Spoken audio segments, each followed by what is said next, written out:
വളരെ സങ്കടകരമായ ഒരു വാർത്ത കൂടി വന്നിരിക്കുന്നു. നിങ്ങൾക്കറിയുന്ന പോലെ വയനാട്ടിലെ അതിർത്തി പ്രദേശമായ നൂൽപ്പുഴയിൽ കാട്ടാനാക്രമണത്തിൽ യുവാവിന് ദാരുണാന്ത്യമുണ്ടായി. നൂൽപ്പുഴ കാപ്പാട് ഉന്നതിയിലെ മനുവാണ് മരിച്ചത്. 45 വയസ്സ് പ്രായമായിരുന്നു. കടയിൽ പോയി സാധനങ്ങൾ വാങ്ങി തിരികെ വരുമ്പോഴാണ് അദ്ദേഹത്തിന് ആക്രമണം ഉണ്ടായത് എന്നാണ് മനസ്സിലാക്കുന്നത്. ഇപ്പോൾ ഈ പറയുന്ന സ്ഥലത്ത് ഈ നൂൽപ്പുഴയിൽ ഈ ആക്രമണം നടന്ന ഈ പ്രദേശത്ത് സുർജിത്ത് അയ്യപ്പത്ത് എത്തിച്ചേർന്നിട്ടുണ്ട് നമ്മുടെ പ്രതിനിധി. സുർജിത്ത്, ശരിക്കും ഈ ചെറുപ്പക്കാരൻ കടയിൽ സാധനങ്ങൾ വാങ്ങി മടങ്ങുമ്പോഴല്ലേ ഈ അപകടം ഉണ്ടായത്? ഇന്നലെ വൈകുന്നേരമാണല്ലോ സംഭവം.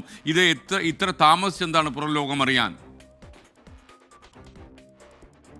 SKN, ഈ പ്രദേശം എന്ന് പറയുന്നത് പൂർണ്ണമായും വനത്താൽ ചുറ്റപ്പെട്ട പ്രദേശമാണ്. അതായത് തമിഴ്നാടിന്റെ അതിർത്തി മേഖലയാണ്. തമിഴ്നാടിനോട് ചേർന്ന് കിടക്കുന്ന പ്രദേശത്താണ് ഇത്തരത്തിലൊരു സംഭവം ഉണ്ടായിരിക്കുന്നത്.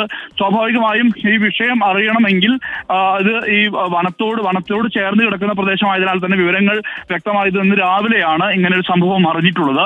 അതായത് പ്രധാന പാതയിൽ ഊട്ടിയിലേക്ക്, ബത്തേരിയിൽ നിന്ന് ഊട്ടിയിലേക്ക് പോകുന്ന പാത, അത് നൂൽപ്പുഴ വഴി കടന്നു പോകുന്ന പാതയാണ്. ആ പാതയിൽ നിന്ന് വനത്തോട്ട് തിരിയുമ്പോൾ അത് ആ പ്രദേശം എന്ന് പറയുന്നത് പൂർണ്ണമായും വനത്തിനുള്ളിലൂടെയുള്ള ഒരു റോഡാണ്. അതായത് ഈ ഓഫ് റോഡ് വണ്ടികൾ മാത്രം പോകുന്ന റോഡാണ്.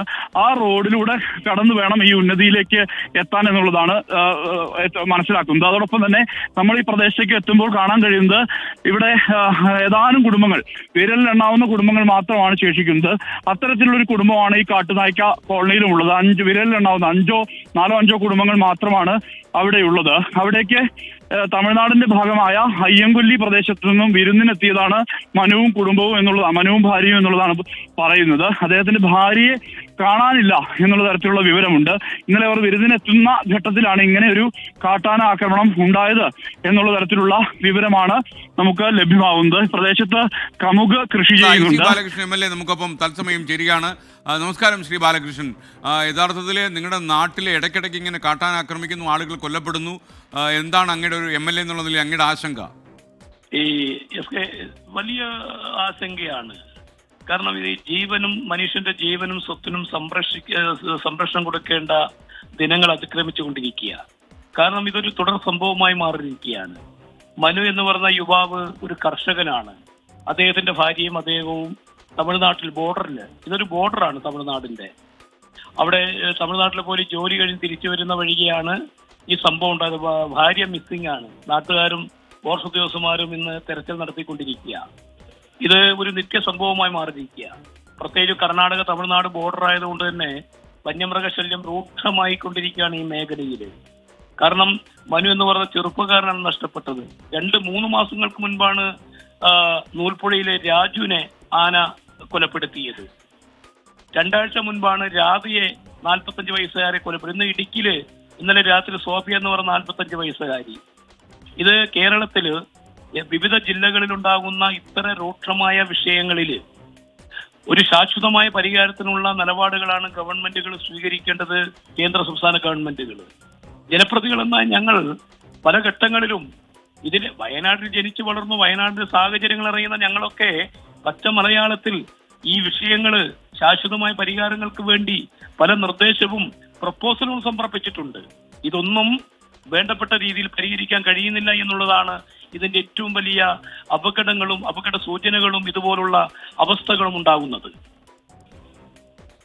ഓക്കെ, ശ്രീ ബാലകൃഷ്ണൻ, യഥാർത്ഥത്തിൽ ഈ കാട്ടിനുള്ളിൽ നിന്ന് ആനകൾ ഇങ്ങനെ നാട്ടിലേക്ക് ഇറങ്ങി വരുന്നതിന് പ്രായോഗികമായി പല നിർദ്ദേശങ്ങളും ആളുകൾ പറയുന്നുണ്ടെങ്കിലും അതൊന്നും ചെയ്യാൻ കഴിയുന്നില്ല. എന്താണ് പ്രായോഗികമായ തടസ്സം? കാര്യം മനുഷ്യനെ ഇങ്ങനെ ആനയുടെ ഔദാര്യത്തിന് വിട്ടുകൊടുക്കാൻ പറ്റില്ലല്ലോ. സത്യമാണ് എസ് കെ പറഞ്ഞത് വളരെ യാഥാർത്ഥ്യമാണ്. അനുവദിച്ച പദ്ധതികൾ പോലും കൃത്യമായി ഇംപ്ലിമെന്റ് ചെയ്യുന്നതിന് വേണ്ടി ഞാൻ മനസ്സിലാക്കുന്നത് ഈ ഫോറസ്റ്റ് ഡിപ്പാർട്ട്മെന്റിൽ തന്നെ ഒരു വിഭാഗം ആളുകൾ എതിരാണ് എന്ന് ഞാൻ മനസ്സിലാക്കുന്നു. അത് മനസ്സിലാക്കി അല്ലെ ഉദ്യോഗസ്ഥന്മാർക്ക് എതിരാവാൻ കാരണം എന്താണ്? അല്ല, അവർ ഈ ഫോറസ്റ്റുമായി ബന്ധപ്പെട്ട്, ഞാൻ ഉദാഹരണമായിട്ട് പറയാം, വടക്കനാട് സമരം അങ്ങേക്ക് ഓർമ്മയുണ്ടല്ലോ? ഏതാണ്ട് 45 ദിവസം നീണ്ടുന്ന വടക്കനാട് സമരത്തിന്റെ ഭാഗമായിട്ട് അന്ന് ഗവൺമെന്റ് 2018 6,37,00,000 രൂപ ക്രാഷ് കാർഡ് ഫെൻസിംഗ് അനുവദിച്ചിട്ട് ഇന്നും ഇംപ്ലിമെന്റ് ചെയ്യാൻ കഴിയാതെ ഉദ്യോഗസ്ഥന്മാര് അങ്ങോട്ടും ഇങ്ങോട്ടും പന്ത് തട്ടുന്ന പോലെ തട്ടുകയാണ്. ഒരു ഗ്രാമത്തില് മാത്രമല്ല, ഈ വിഷയമായി ഞാൻ മുഖ്യമന്ത്രിയെയും വനവകുപ്പ് മന്ത്രിക്കൊക്കെ ഞാൻ നേരിട്ട് ഒരു MLA എന്ന നിലയ്ക്ക് നേരിട്ട് രേഖാമൂലം കത്ത് കൊടുത്തു. ഇടപെട്ടു. ഇന്നും അതിന് പരിഹാരം കാണാൻ കഴിയുന്നില്ല. പദ്ധതി അനുവദിച്ചു എന്ന് പറയുമ്പോൾ നമുക്ക് വേണ്ടതിന് ശാശ്വതമായ പരിഹാരമാണല്ലോ. ഒരു പ്രദേശത്ത് പദ്ധതി നടപ്പാക്കാൻ കഴിയില്ലെങ്കിൽ അതിന് മറ്റ് ബദൽ സംവിധാനങ്ങൾ എന്ത്? ആ നാട്ടുകാരുമായി സംസാരിക്കേണ്ട, ചർച്ച ചെയ്യപ്പെടേണ്ട, തീരുമാനമെടുക്കേണ്ട ഒരു സംവിധാനം നമ്മുടെ സംസ്ഥാനത്തുണ്ട്. അതുപോലും ഉപയോഗപ്പെടുത്തുന്നില്ല എന്നുള്ളതാണ് ഇതിന്റെ സാഹചര്യം. ഈ മരണങ്ങൾ ഉണ്ടാകാനും ഇത്തരത്തിലുള്ള അപകടങ്ങൾ ഉണ്ടാകുന്ന സാഹചര്യങ്ങൾ. ഒരു കാര്യം കൂടി, ഈ അങ്ങ് സംസാരിക്കുന്നതിനിടയിൽ പറഞ്ഞല്ലോ, ഇപ്പോൾ വരുന്നൊരു വാർത്ത, മനുവിൻ്റെ ഭാര്യയും കാണാൻ കഴിയുന്നില്ല, ഫോറസ്റ്റ് ഉദ്യോഗസ്ഥന്മാർ അന്വേഷണം നടത്തുകയാണ്, തെരച്ചിൽ തുടരുകയാണ്. ആ കാര്യത്തിൽ എന്താണ് താങ്കൾക്ക് ലഭിച്ചിട്ടുള്ള വിവരം? അല്ല, ഞാൻ ഇപ്പോൾ ഫോറസ്റ്റ് ഉദ്യോഗസ്ഥന്മാരായിട്ട് ബന്ധപ്പെട്ടു, അവിടെ നാട്ടുകാരുമായിട്ട് ബന്ധപ്പെട്ടു. ഇന്നലെ രാത്രി മിസ്സായതാണ്, മിസ്സിംഗ് ആണ്. അവിടെ അവർ തെരച്ചിൽ നടത്തിക്കൊണ്ടിരിക്കുന്നു എന്ന് അവിടുത്തെ ചാർജുള്ള DFO ഉൾപ്പെടെയുള്ള ഫോറസ്റ്റ് ഉദ്യോഗസ്ഥന്മാർ ഇപ്പോൾ വിവരം നൽകിയിരിക്കുകയാണ്. ഓക്കെ, നന്ദി ശ്രീ IC ബാലകൃഷ്ണൻ. എന്തായാലും താങ്കളൊരു നിയമസഭാ അംഗം എന്ന നിലയിൽ താങ്കൾക്ക് ചെയ്യാൻ കഴിയുന്ന കാര്യങ്ങളൊക്കെ ചെയ്യാൻ ശ്രമിക്കുക.